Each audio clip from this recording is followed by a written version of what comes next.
Hi, I'm Christy Holcomb, and I'm advocating for a budget today to build little free libraries in our community. Little free libraries are free book exchanges, typically housed in wooden boxes and sponsored by a steward who actively manage the collection. My objectives with this program are to provide diverse reading materials in places where families are frequent and encourage a reading community, as well as extend book access outside of school and public library hours for students. I'm going to target the student population of economically disadvantaged. I'm targeting this particular demographic because, according to Exploring Literacy Related Behaviors and the Feelings of Pupils Eligible for Free School Meals, in relation to the use and access of school libraries, there are so many benefits that economically disadvantaged students get that use their library frequently, more so than their academically related peers. They get a huge enjoyment of reading and writing, more confidence in their reading skills, and they develop a frequency for reading and writing for pleasure outside of school. School libraries and librarians have a huge potential to engage children from disadvantaged backgrounds by providing resources that children may be unable to access in other settings. And we should be able to offer a wide range of books from fiction to nonfiction to interest these students. Now, you might be thinking, what about times when they can't access the library? What about times like summer or the weekends or just times when the school library is closed?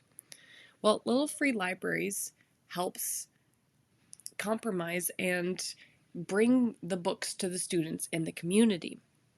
So these boxes are put up around the community where children can access them for a much longer period of time, and it usually has a take one book, leave a book mentality.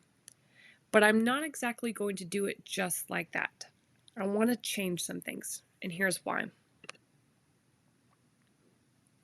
So, according to Article 2, states I can have that in there in dealing with stewards and difficulties with intellectual freedom. Little Free Libraries do seek to increase books access, promote reading, and inspire readers, which are all things that we're seeking to do here with this program. However, there are some current issues with Little Free Libraries. For example, they are not expected to contain a diverse array of materials considering multiple perspectives on the topic. So there's a lack of diversity in these books often included in the Little Free Libraries. Another problem is that they are typically only located in affluent white areas, rather than areas of economic need. So the Little Free Libraries are not currently positioned in a place to best help our students. And finally, with the take one book, leave a book mentality, they allow for donations that are old, damaged, they might be commercially advertising something, brochures for things that are not appropriate for our students. Also, according to Article 3, Reflections on a Media Darling and Debunking the Naive Claims of Universal 24/7 Access to Little Free Libraries, we recognize that Little Free Libraries often serve as an antidote to the world of Kindle downloads and data-driven algorithms. The boxes are refreshingly physical and human, so that's a really great selling point for these Little Free Libraries. But once again, they state that they often portray white affluent characters in already literacy rich areas. So we're not meeting the needs of the students in the areas where they are. They have also struggled in the past with accessibility because many Little Free Libraries were built outdoors. And due to factors such as weather, lighting, the height of the box, it created an overall disability, a lack of access for people with disabilities. So that's another issue. So, what are we going to do about all these issues? Is it still a worthwhile investment to have Little Free Libraries? Yes, it is. So I propose 5 different improvements we can make to make this a viable and effective program. The first improvement would be to weed books according to the library selection policies that are already in place. This would prevent censorship, self-censorship, and make sure that the books in the library are quality materials. Second, I propose a strict donation policy. I am not going to have the take one book, leave one book that is common for little free libraries. Instead, any donations that people want to give to the little free libraries, they can drop off at our actual school library because it's not required for this project. And there will be a donation policy. I will not take old or damaged materials or promotional materials and other things such as that.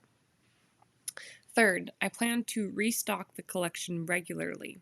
I'm thinking about on a monthly basis going out to the little free libraries and putting new materials out.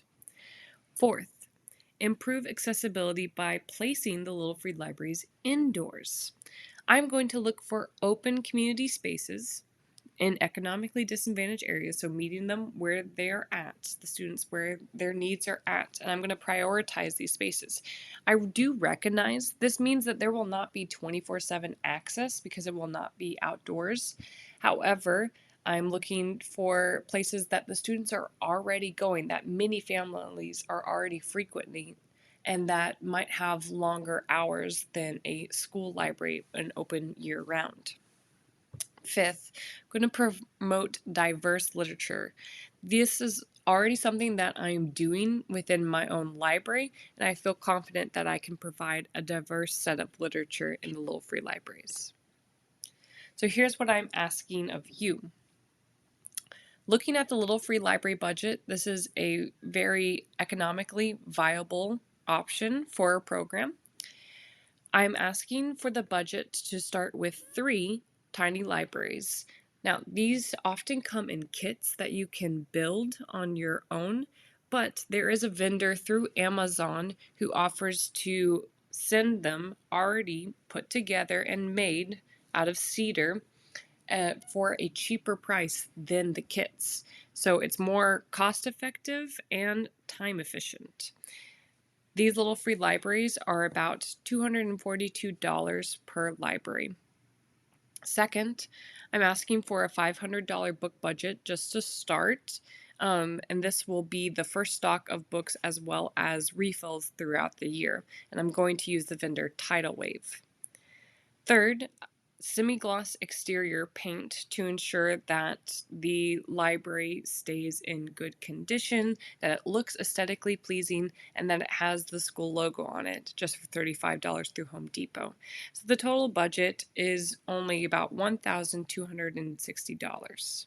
Very affordable for a school library program.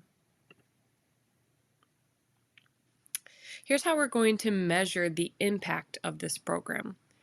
So I will be collecting data through the use of QR codes. There will be posters printed on the little free libraries with QR codes that encourages the user to scan once they have selected a book. What they'll be required to submit is just the title of the book, and the form will automatically collect the date selected, so they don't even have to do that. Now, the next 3 things that they can provide information on are going to be all optional because I want to promote library access as much as possible and not let this hinder if people are selecting books or not. So the third is that they can select which demographic they are, student, parent, or community member, selecting the book. Fourth is the reason selected. And fifth is further book suggestions. So this might give a hint as what preferences our community has. Now, I did not put anything that identifies the patron because I don't think that is necessary for the data, and I want to really encourage the library use. Additional data can be collected through monthly book inventory. So if someone forgets to scan the QR code, I will be going and inventorying the books already and refilling them each month. And supplemental data can be collected through community surveys. Overall impact of the product will be measured by the percentage of books that are selected. I'm aiming in this first year for about 30 to 50% of the books being selected. And finally, here are the references to the research articles that I discussed. I hope you will consider investing in this school library program. Thank you.